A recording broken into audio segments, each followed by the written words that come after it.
Hello, next community. I wanted to show you Bill's system. So I picked some nice hard drives here that we're going to spin up for him. This is one of the last things I need to do for his system. I didn't have to, but I want to include a hard drive for him as a backup alternative, or even his main boot drive versus the Zulu SCSI. He'll have that as well. Just giving him options. He's been patient, waiting, and I want to make it worth his while.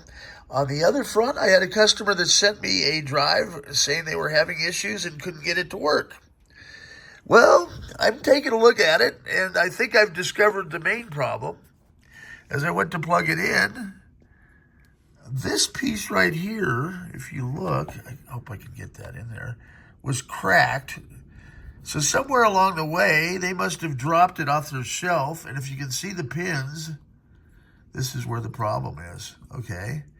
These pins are all meshed together. I've got a little tool, and I'm going to take my time, and this will be later because I've got a lot of things on my plate. And I may be able to just show you how to straighten those pins out, and then maybe we'll apply a little bit of glue. I don't know if the drive's been damaged internally, but at first blush, that's what I think happened to the drive. So one of the first things you always want to look at, okay, is the pins and how they connect. So make sure your pins are all straight. And when you're connecting to the SCSI cable, make sure the SCSI cable or whatever cable you're using doesn't have any knockouts in the female connector. I've seen people try and use a PC floppy. It has a knockout with the next floppy, and it winds up bending the pin in the same way, where it'll bend it over because there's no way for that pin to go in there. What I'm also going to do for him, I've got some 4 connector SCSI cables that'll make it easy for him to unplug and plug in the 4th drive, in theory. So that being said, I'm also going to hook up one of these sound boxes that actually has sound. This one, we'll figure out if it's the onboard mono amp chip. So what happens if you ever do work on these, like new caps? You always want to put some what are called bump-ons underneath, because this is conductive. Believe it or not, this plastic case is conductive. And if it's short, if it catches on the conductive surface underneath here, it'll blow this little mono amp chip that the stereo's connected to. So this is, we go through and mod these. I've got Matt, my cap guy. And so Brian Archer figured this out for us a while back, that you could use these little resistors here and patch into the existing next circuitry for an ADB sound card.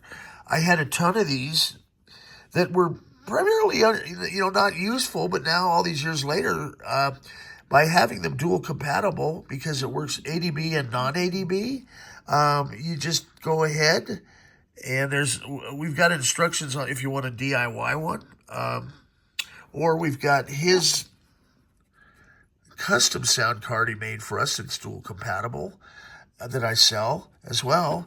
But I had a few of these, and so I had Matt go ahead and new capacitors on them. Let's see if I've got one that shows the other caps. The old caps here close by. Once more, I'm winging this as usual. Let me go up here. I think we've got one sitting here. Here we go. Bear with me. I have fun doing this. I hope you guys enjoy it. So here's, like, in comparison, you can see all the capacitors that were replaced with ceramic caps. Usually the large cap there is okay, but we replace all the other caps.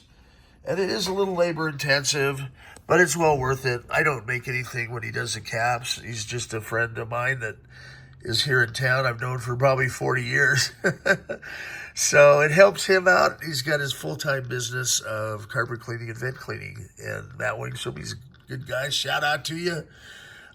He's got a bunch of boards, and I'm going to send him with a bunch more boards because I just had some more hardware come in. Stay tuned. More fun stuff to come for the black hole. Now, here is an example of a good speaker. And if your sound is not working, let's see. I'll bring an example of this one over here I found in a sound box. One of the things that would happen over time is it deteriorates around here. Now, I have some new speakers that I've ordered in, and Matt is testing some of them, so he's connecting the little leads on them, and they're a high quality speaker. But if your speaker cone looks like this, or sometimes the students or professors would actually jam something up in there to break the speaker versus just opening the back case and unplugging it.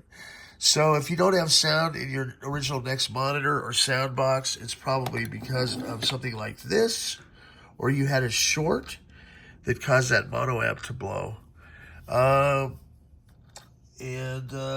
So I'll send these sound boxes out to Matt, and we'll have them recapped. I'd be more proactive about this, and I think some of them, if they're just non-ADB, I believe this one is, we won't make them, I don't know if you can go the other way, so this would just be a straight-up non-ADB sound box.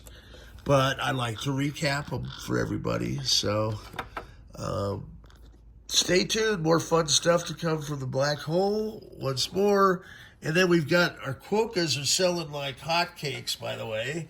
Appreciate everybody's business out there. This is a game changer. Here's a little Quokka guy. He's a marsupial. If you guys have ever looked him up or Googled him, he's very cute. He's an Australian marsupial. It's a take on the wombat, kind of a competitive product. Ours is better.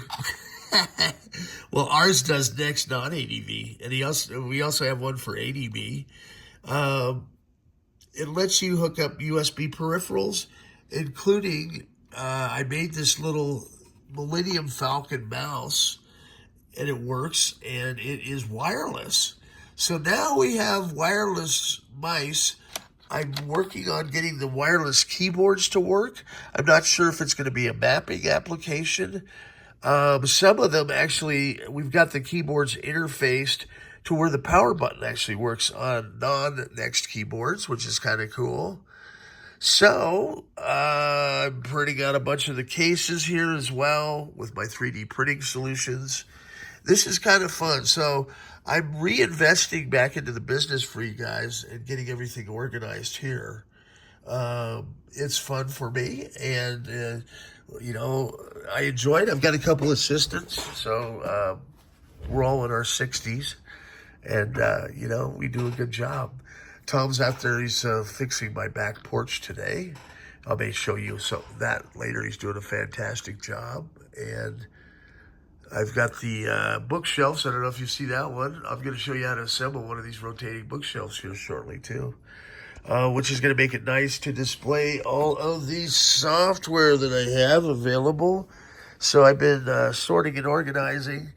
And I think it's going to be neat to have it all on display. It'll make it easier for you guys to say, hey, we could use some of that. And I'll have reasonable prices on it as usual on my eBay store, which is Computer Powwow.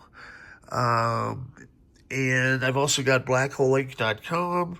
Madeline from one of the forums, she's great, is going to help me revamp that as well.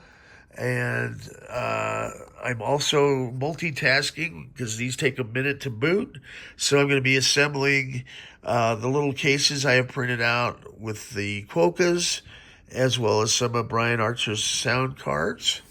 And I've got some matte filament that came in, so I can either do them in black, or I'm experimenting with different cool color combinations. So if you had a choice or preference when you purchase, just let me know. Stay tuned. Let's see. There was something with the Quokkas. The cable's a little bit thicker. We're using a higher quality cable. And so I am going through, let's see, on the base plate here. And this is just a little bit narrow, if you can see that. So I've got a sanding block, and I'm just taking this down just a little bit so that the, let's see if I can find one here with the cable, so that this cable stays put. it doesn't pop the top off. It's a really neat design that Alex at Rabbit Holes come up with. We collaborated. I provided the next hardware. He's got some talented folks over there as well. And so we have the Zulu cards from Rabbit Hole as well. It's kind of neat. I mean, we're doing everything we can to keep the next hardware running for you guys. And it's a labor of love. So more equipment's coming in too. And if you guys buy next hardware out there and you're missing the parts, I'll be more than happy to try and help you get the parts you need. Or if you get bamboozled on it's not booting up, I don't mind helping out. I mean, within reason, I'll do just, tech support. And if you guys want to give me a donation or something for my time or purchase stuff, that helps me keep the lights on here. And I'm very reasonable on pricing. You can ask any one of the 1,800 people out there that have purchased from me on Black Hole or Computer Powwow. It's probably more like 3,500 over the years. And some of them say I'm the most reliable vendor that they've ever had. Speaking of which, I have to get Bill's system and Daniel's two systems. Daniel, if you're listening, the turbo color came in. So I'm going to have Matt come over, pick it up, and recap. I've also got a couple dimension cubes in there that I'm going to fix up. And I want to be proactive and have systems ready to go. So when someone orders one, I'll just be able to ship. If I ever catch up, that'd be a miracle. I had a bunch of orders coming in on eBay. I'm wearing a lot of different hats, as you can tell. But it's fun for me, and my assistants help me keep pace with this fractured hip. So that being said, wow, another 12 minutes. All right, I'm going to go ahead and send her through. Stay tuned. It's Friday, and more stuff coming down the pike from the Black Hole.